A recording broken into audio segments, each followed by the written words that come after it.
कहानी की शुरुआत में हमें योमी को दिखाया जाता है जो कि साइकोलॉजी की स्टूडेंट है। उसे चाइल्ड साइकोलॉजी में बहुत ज़्यादा इंटरेस्ट है।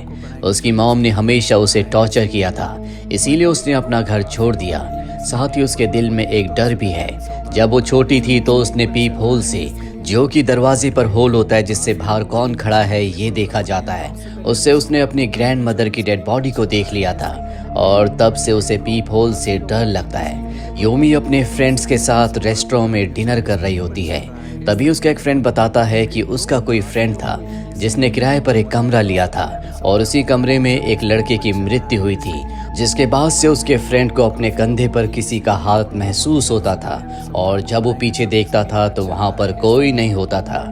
ये सुनने के बाद योमी को भी महसूस होता है कि उसके कंधे पर किसी का हाथ है और जब वो पीछे मुड़कर देखती है तो वहाँ पर कोई नहीं होता। तभी उसकी बेस्ट फ्रेंड आ जाती है जो कि किसी के फ्यूनरल से आ रही होती है। योमी उसके साथ वॉशरूम में चेंज करने के लिए जाती है और तभी उसकी फ्रेंड का फोन रिंग करता है। हैरानी की बात यह होती है कि जो रिंगटोन बज रहा होता है वो उसके फ़ोन में है ही नहीं। और अब यूमी और उसकी फ्रेंड फ़ोन को चेक करते हैं और ये देखकर हैरान हो जाते हैं कि यूमी की फ्रेंड के फ़ोन पर जो मिस्ड कॉल आया था वो उसी के फ़ोन से आया था। इन दोनों को समझ नहीं आता क्योंकि ये पॉसिबल नहीं हो सकता। एक वॉइस मेल भी आया होता है और जब ये उस वॉइस मेल को सुनते हैं तो वो आवाज़ यूमी की फ्रेंड की होती है। ये उस वॉइस मेल का टाइम चेक करते हैं जो कि रात को 11:04 पर आया था और तारीख होती है 18 और आज 16 तारीख है। इन्हें कुछ समझ नहीं आता कि भविष्य से उसकी फ्रेंड अपने आप को ही कैसे वॉइस मेल भेज सकती है। और तभी उस वॉइस मेल में उसकी फ्रेंड की चीख की आवाज़ आती है जिसके साथ वो वॉइस मेल खत्म हो जाता है।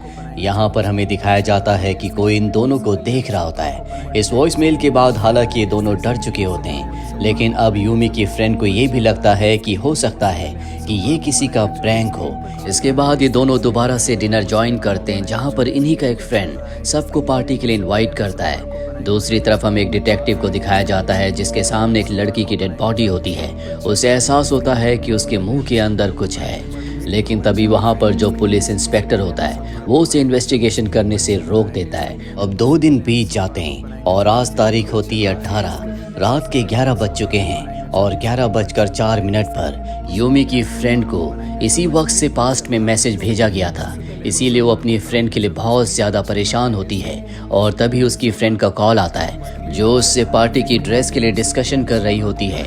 यूमी कहती है कि 11:04 होने वाले हैं, इसी वक्त से तुम्हें पास्ट में मैसेज आया था, तुम्हें अपना ध्यान रखना होगा। यूमी की फ्रेंड कहती है कि कुछ नहीं होगा और तभी उसे यूमी की आवाज़ आना बंद हो जाती है क्योंकि 11:04 हो चुके हैं। उसके सामने लोहे की तारों का जो नेट होता है वो अपने आप ही टूटना शुरू हो जाता है और उसके मुंह से वही शब्द निकलना शुरू हो जाते हैं जो कि वॉइस मेल में थे। और अब एक अनजान शक्ति उसे खींचकर ब्रिज से नीचे गिरा देती है और उसकी चीख के साथ उसकी जिंदगी का खात्मा हो जाता है। यूमी की फ्रेंड का हाथ वहीं पर होता है जो कि कट चुका है। उसके हाथ में उसका सेल फोन है जिसमें वो किसी के नंबर को डायल करने की कोशिश कर रही है।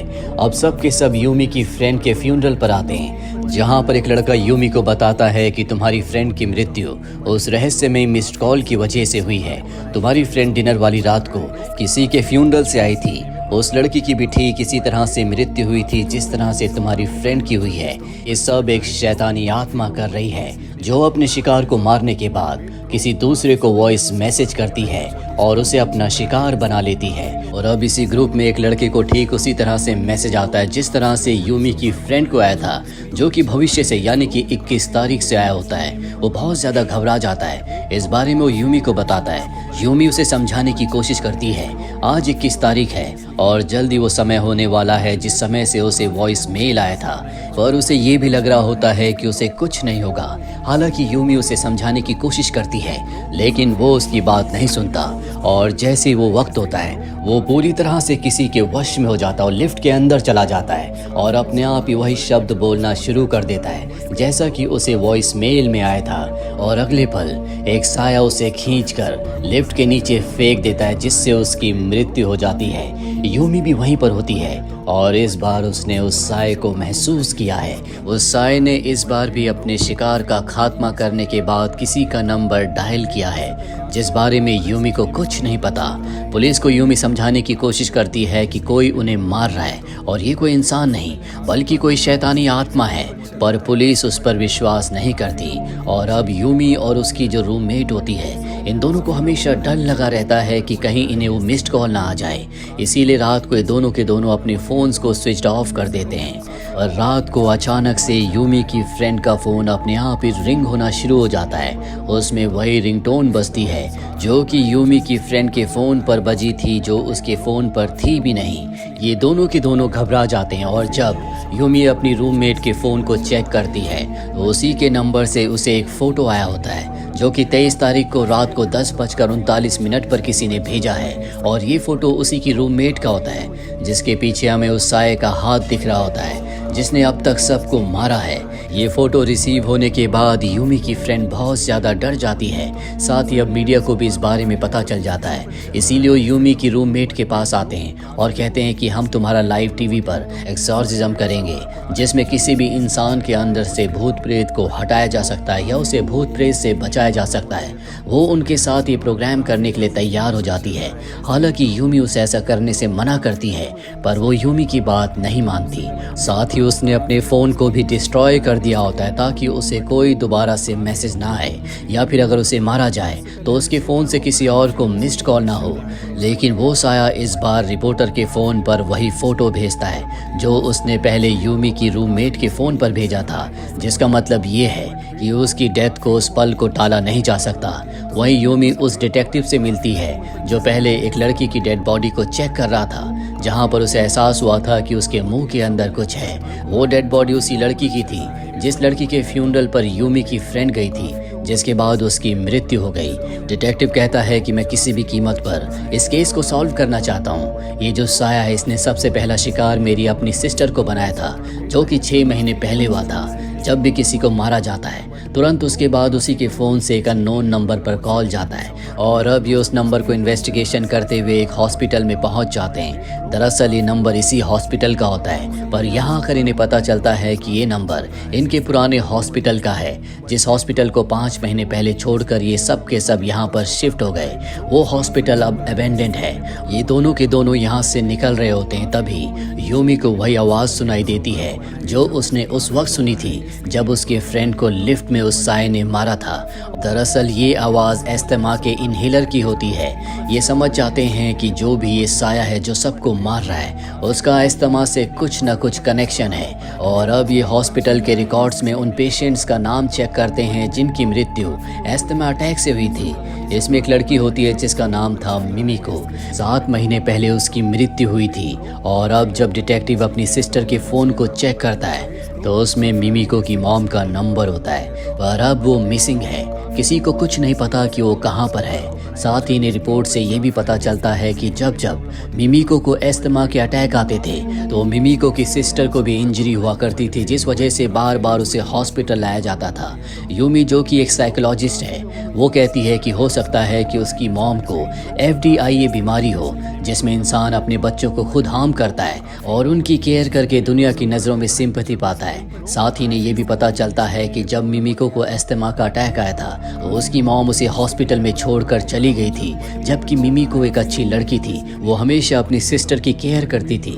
डिटेक्टिव ये सारी बात पुलिस को बताता है, लेकिन पुलिस उसकी मदद करने के लिए तैयार नहीं होती। वो कहते हैं कि हम इस तरह के केस पर काम नहीं कर सकते जो घटना अभी तक घटी नहीं। डिटेक्टिव उन्हें समझाने की कोशिश करता है कि पिछले 6 महीनों में जितने भी मर्डर हुए हैं वो सब एक दूसरे से कनेक्टेड है, क्योंकि हर एक डेड बॉडी के मुंह के अंदर हमें एक कैंडी मिली थी। लेकिन पुलिस उसकी बातों पर विश्वास नहीं करती। और अब वो समय भी आ जाता है जब यूमी की रूममेट का लाइव एक्सॉर्सिज्म होगा। ये वही वक्त वक्त होता है जिस समय पर उसकी मृत्यु होनी है। हालांकि यूमी और डिटेक्टिव उन्हें रोकने की कोशिश करते हैं, लेकिन मीडिया रिपोर्टर्स ने उसकी सिचुएशन का मजाक बना दिया होता है। और जैसे वक्त पूरा होता है, रिंगटोन की आवाज़ आना शुरू हो जाती है। हर तरफ अफरा तफरी मच जाती है। यूमी की रूममेट देखती है कि वो साया उसकी तरफ बढ़ रहा है। उसे देखकर वो फ्रीज हो जाती है। वो साया कहता है कि मैं तुम्हें हॉस्पिटल ले जाने के लिए आया हूँ।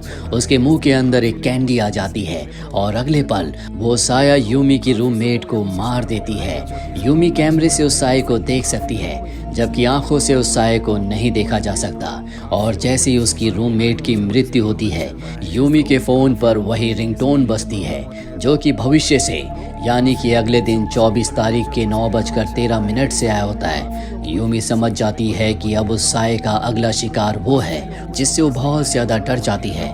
डिटेक्टिव उसे उसके घर ले आता है। वो डिटेक्टिव को बताती है कि उसकी मॉम ने भी उसे बहुत अब्यूज़ किया था। और अब डिटेक्टिव उस ऑर्फनेज में जाता है जहाँ पर मिमिको की छोटी सिस्टर होती है। अब वो बिल्कुल नहीं बोलती।